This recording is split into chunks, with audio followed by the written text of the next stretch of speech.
indigenous people ng Palawan, ang Palawaan.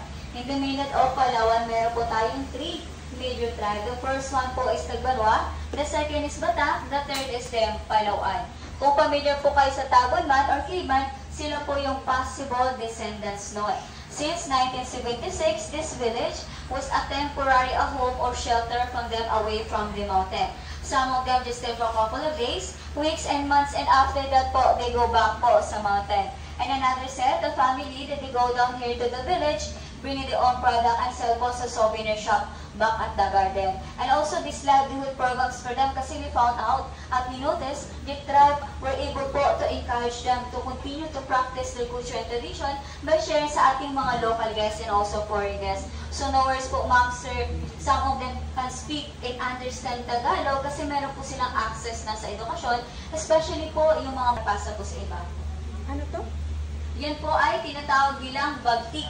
Ang bagtik po ay galing po sa dagta ng almasiga tree. First kind of sticky in liquid and after a couple of months, they form hard po like that. Bagtik is the main ingredients for making nail polish. Kung kayo po ay may mga cutex, varnish and also paint. Hindi na po nila source of income yan. Mostly po tayong taga-city or taga-urban po ang mas nakikinabang. Bakit mo? And ito po ang kanilang native backpack. Tinatawag po nila itong baki. Bakit is for carrying the heavy product like bagtik yung minawakan nyo kanina. And ito ay gawa sa ratan kaya ito ay matibay. Some of them can carry like 30 to 50 kilos paakyat at pababa po yung bundok. Tinatalian ang kuya nila na maigpit para hindi po mahulog ang kanilang produktong bagtik.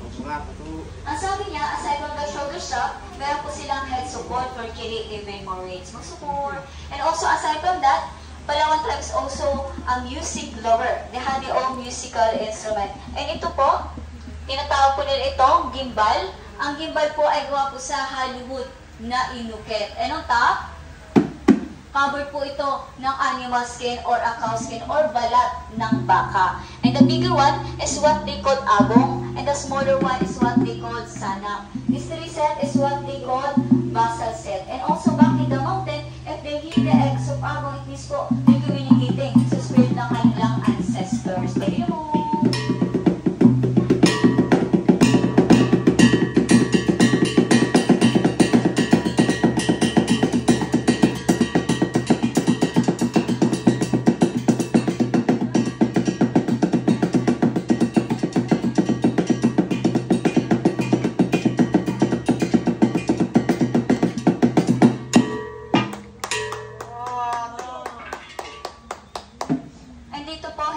Sumasayaw to entertain us. Ang tribe dance po kasi ay ritual at sagrado. Sumasayaw lang yan sila pag may mga special okasyon katulad ng weddings, good harvest, and also prayers. And another musical instrument ay tinatawag nilang kudlungan or kudyapi.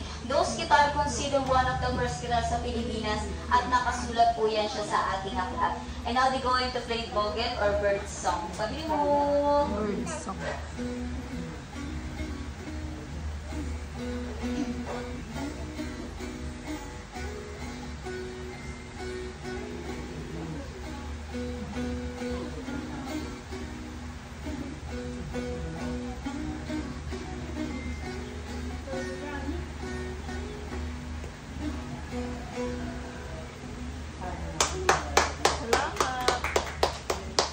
Their music is more on nature. And another musical instrument ay tinatawag nilang aruding. Ang aruding po ay galing po sa wild palm tree. Meron po itong beeswax to adjust the sound. They're going to play true vibration of their mouth so they can create an amazing sound. Okay mo!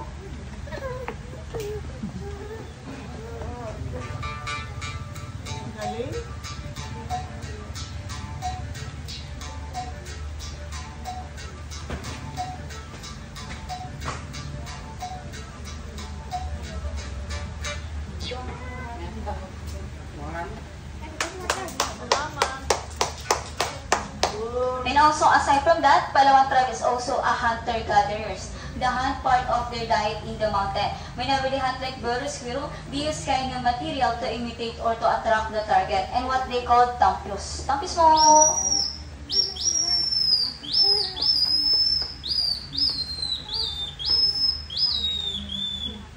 hear the sound like birds pero pag visible na po ang kanilang target, saka po nilang nilalabas o nihahanda ang tinatawag nilang sumpit or sumpukan. So ma'am sir, look at the drawing board. Other side. Pabili mo.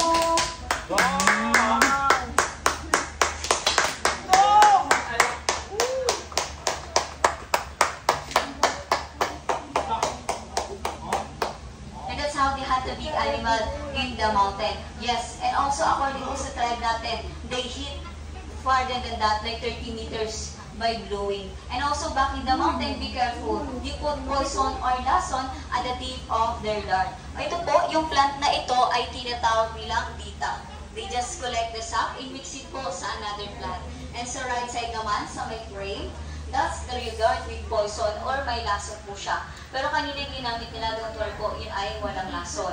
And here po, we discussed yan na to hunt kasi yung hunting ground natin, hindi na po healthy like before. So we have this kind of donations back to sustain this livelihood program for them. At the end of the day, binibigyan po yan sila ng allowance. And also, this is the last part, paapoy.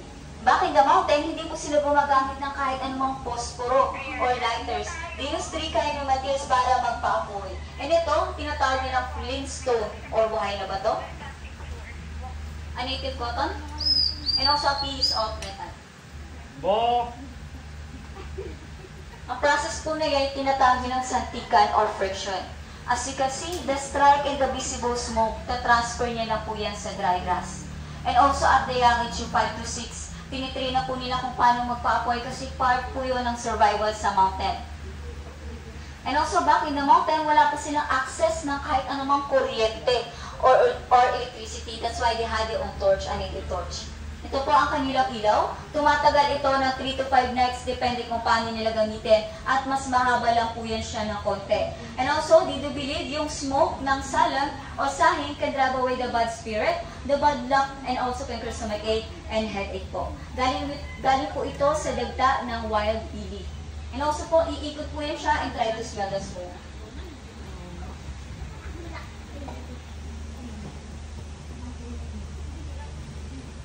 It smells like incense or incenso or kamangyan. Mabango po ano yan po ay puro at wala po yung halong chemical. And also, back in the garden, may binibenta po sila yan. Parang mint. Pang-ano saan? Magsukong. And that's all for sharing. If you need more information, at the back there's a lot of information how this livelihood program started. And also back at the garden, if you're a coffee lover, you must try Civic Coffee, the best coffee in town. Meron po silang crocodile sisig and tamilok din po. You must try it also, masarap po siya. And ma'am sir, you can take picture with the tribe. And also they had a pet snake. A pet snake is a non-venomous one. Pwede niyo po siyang hawakan na tinitigan tayo ng ating mga photographers. The photographers is a member of Palawan tribe. If you avail po the hard copy or printed copy ng inyong picture, malaking tulong po yun sa kanila. Half of the income, we give it to them. Again, we have this kind of donations back for sustainability of this program. And later po, dyan po kayo mag-exit sa Welcome to Cacao in Spice Trail. And also back at the garden, bago po kayo mag-exit, naka-line up po yung product ng